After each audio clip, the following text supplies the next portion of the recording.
মধ্যপ্রাচ্যের বৃহত্তর শান্তির সমাধান খুঁজতে বিশ্ব নেতারা যখন একত্রিত হয়েছিলেন সেই সময় তুরস্কের প্রেসিডেন্ট রিসেপ তাইয়েপ এরদোয়ান ইতালির প্রধানমন্ত্রী জর্জিয়া মেলোনির কাছে তামাকের বিরুদ্ধে যুদ্ধের জন্য একটি নতুন লক্ষ্য খুঁজে পান। গাজার যুদ্ধের অবসান ঘটানোর লক্ষ্যে মিশরে গাজা শান্তি সম্মেলনের ফাঁকে এক আনুষ্ঠানিক কথোপকথনে এরদোয়ান মেলোনিকে তার ধূমপান ত্যাগ করার একটি উপায় খুঁজে দেবেন বলে জানিয়েছেন।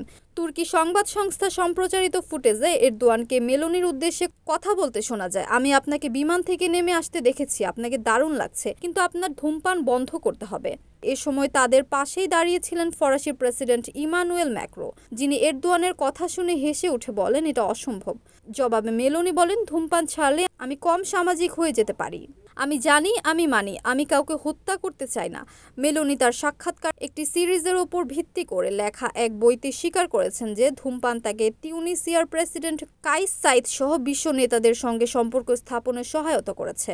অন্যদিকে তুরস্ককে ধূমপান মুক্ত ভবিষ্যৎ দেওয়ার প্রতিশ্রুতি দিয়েছেন president Erdogan. NAN TV news desk.